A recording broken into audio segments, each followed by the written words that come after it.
Hello friends, how are you? I hope कि आप सभी ठीक रहेंगे। दोस्तों, आज एक हम बहुत ही सिंपल और क्रिएटिव डिज़ाइन करना सीखेंगे कुर्तीज़ के लिए, जैसे कि आप सभी को स्क्रीन पे दिख रहा है। ऐसा ही कुछ क्रिएटिव प्रोफेशनल डिज़ाइन करेंगे स्टेप बाय स्टेप, बहुत ही कम समय में। दोस्तों, आप सभी से एक छोटा सा रिक्वेस्ट है, अगर आप मेरे चैनल पे पहली बार आए हैं तो प्लीज़ मेरे चैनल को लाइक सब जरूर करिएगा, ताकि आप सभी को यहाँ पे कुछ ना कुछ नया डिज़ाइन रोज़ सीखने मिले। तो बिना देरी करते हुए चलिए स्टार्ट करते हैं।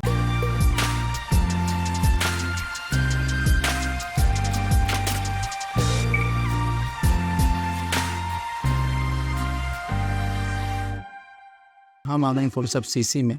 मैं जाता हूँ फाइल में और यहाँ से एक न्यू फाइल क्रिएट करता हूँ। और यहाँ पे मैं साइज़ ले लेता हूँ 1080 नीट हाइट से, मैं 70 रेजोल्यूशन, कलर मोड RGB।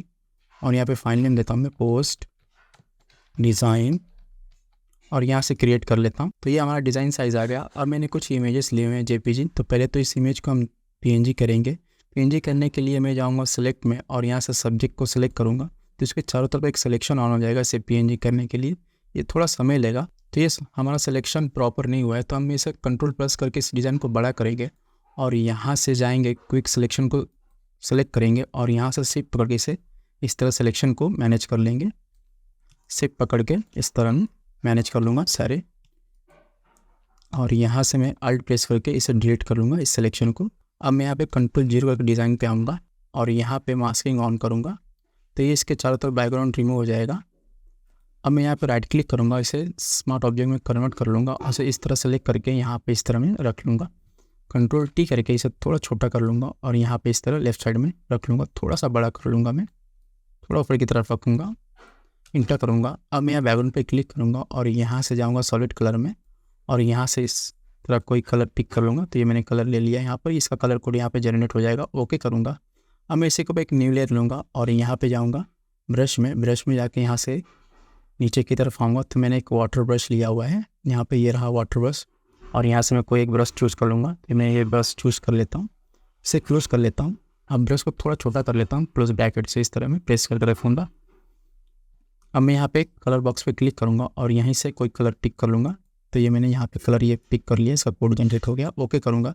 अब मैं यहाँ पे क्लिक करूँगा तो ये इस तरह इफेक्ट आ जाएगा। इसे Ctrl+T करके मैं इसे इस तरह रोटेट कर लूँगा और इस तरह में थोड़ा बड़ा करके इसे मैनेज कर लूँगा और लेफ्ट साइड से इसे थोड़ा सा बड़ा करके ऊपर की तरफ रखूँगा मैं, और यहाँ से भी नीचे की तरफ थोड़ा बड़ा कर लूँगा, एंटर करूँगा तो ये कुछ इस तरह इफेक्ट दिखेगा। अब मैं इस इमेज पे सेलेक्ट करूँगा और यहाँ से इफेक्ट्स में जाके ब्लेंडिंग ऑप्शन में जाऊँगा, तो ये हमारा डायरेक्ट बॉक्स आ जाएगा। अब यहाँ पे ड्रॉप शेडो में जाऊँगा मैं और यहाँ से इस तरह में ड्रैग करके ऐसे शेडो रख लूँगा मैं इस तरह, तो इसका वैल्यू यहाँ पे जनरेट हो जाएगा ऑटोमेटिक। अब मैं यहाँ पे ओके करूँगा।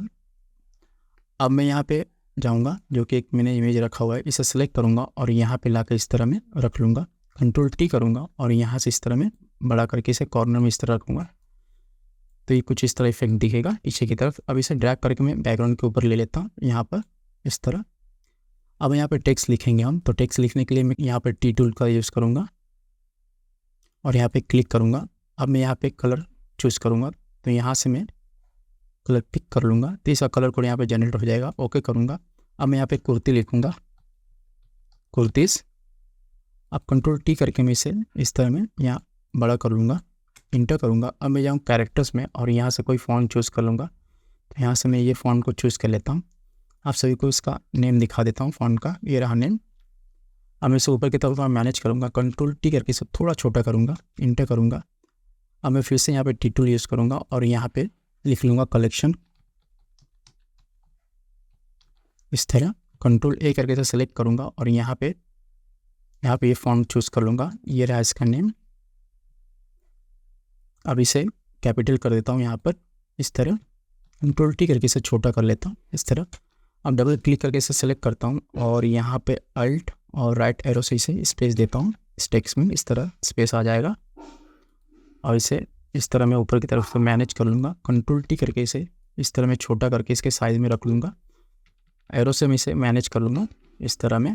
अब मैं यहाँ लेयर में जाऊँगा और यहाँ से इन दोनों को सिलेक्ट करूँगा और यहाँ पे चेन कर लूँगा ताकि ये दोनों अलग ना हो। अब मैं यहाँ फिर से T टूल यूज़ करूँगा और यहाँ पे मैं लिख लूँगा सेल इस तरह। Ctrl+T करके इसे इस तरह बड़ा कर लूँगा मैं। अब मैं जाऊँगा यहाँ पर कैरेक्टर्स में, जो कि मैंने फ़ॉन्ट लिया हुआ है, यहाँ ऊपर की तरफ जाऊँगा, ये काफ़ी नीचे आ गया है, और यहाँ से ये फ़ॉन्ट को चूज़ कर लूँगा मैं और यहाँ से इसे बोल्ड ले लूँगा मैं और यहाँ पे कैपिटल कर लूँगा। अब मैं यहाँ पे कंट्रोल टी करके इसी के साइज़ में सामने रखूँगा मैं और इस तरह से मैनेज करूँगा, इंटर करूँगा। अब यहाँ पे एक डुप्लीकेट लिखा लूँगा अल्ट प्रेस करके और यहाँ पे 60% लिख लूँगा और यहाँ पे कंट्रोल ए कर यहाँ पे मैं कोई फ़ॉन्ट चूज़ कर लूँगा यहाँ पे इस तरह में। तो मैं ये फ़ॉन्ट यहाँ पे ले लेता हूँ, आप सभी को इसका नाम दिखा देता हूँ इस तरह। अब इसे ऊपर की तरफ मैं मैनेज कर लूँगा। तो मैं धीरे धीरे करके सारे फ़ॉन्ट को मैनेज कर लेता हूँ। तो ये सारे फ़ॉन्ट मैंने यहाँ पे मैनेज कर लिए। कंट्रोल टी करके इसे थोड़ा सा मैं बड़ा करूँगा, थोड़ा मैं राइट साइड में रखूँगा, इंटर करूँगा, थोड़ा एरो से मैनेज करूँगा। अब मैं टॉप लेयर पे जाऊँगा और यहाँ से कंट्रोल शिफ्ट अल्ट ई प्रेस के डिज़ाइन को कंबाइन कर लूँगा। अब मैं जाऊँगा फ़िल्टर में और यहाँ से जाऊँगा कैमरा रॉ में और यहाँ से जाऊँगा बेसिक में और बेसिक में जाके यहाँ से टेक्सचर बढ़ाऊँगा और यहाँ से क्लियरिटी भी नीचे की तरफ आऊँगा इफेक्ट में और यहाँ से जाऊँगा मैग्नेटिक में जाकर थोड़ा सा ये इफेक्ट को बढ़ाऊँगा मैं इस तरह और गेन को भी ओके करूँगा। तो फाइन दोस्तों, ये डिज़ाइन हमारा रेडी हो गया। तो दोस्तों ये डिज़ाइन आप सभी को कैसा लगा प्लीज़ मुझे कमेंट करके बताइएगा और अगर मेरे चैनल पर नए तो प्लीज़ मेरे चैनल को लाइक जरूर करिएगा। धन्यवाद, मिलते हैं नेक्स्ट वीडियो में।